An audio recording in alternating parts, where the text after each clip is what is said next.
считаю, что виновата миграционная политика и системное отношение к людям, да, прежде всего. Я думаю, что вина, я не знаю ситуации, я не знаю, чего умер этот малыш, но, видимо, вина все равно лежит на сотрудниках отделения, потому что зачем его разлучили с матерью грудного ребенка. После того, как человек оказывается в отделении полиции, как бы прав у него фактически нет. То есть он потом возникает в зале суда, да, а до этого можно избить его, можно как-то там, не знаю, да, вот разлучить с ребенком, да, и пожаловаться он не сможет, потому что там, где он сможет пожаловаться, вот он, ну, как бы не здесь, да, это уже не в нашей стране, тем более, что у нас в Москве и Петербурге практикуется практика выдворения людей за нарушение миграционного законодательства, то есть это либо депортация, либо выезд добровольный, как в случае с этими несчастными вот родителями. Группа «Право для всех» появилась 2 года назад, когда миграционное законодательство стало более жестким, и началось очень много дел по статье 18.8 КоАП, и все они могли заканчиваться только депортацией, контролируемой или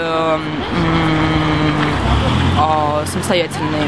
После этого в Петербурге и в Москве, но это уже нас меньше касалось, происходили совершенно такие вещи. В отделениях полиции содержалось очень много людей, и сроки содержания превышали допустимые. В судах бесконечные дела, которые рассматривались по-типовому. Поскольку мы общественное объединение, мы действительно узнаем об этих случаях только из средств массовой информации. И, насколько мне известно, таких случаев гораздо больше. Это можно понять, например, из того, что многие люди, которые оказываются в суде, осуждаются судом за нарушение миграционного режима, они содержатся в Центре содержания иностранных граждан, который невозможно проконтролировать. Общество не может узнать точно, что там происходит. И, насколько я понимаю, там и если там происходили какие-то случаи со смертями, с болезнями, то мы бы об этом не узнали никогда.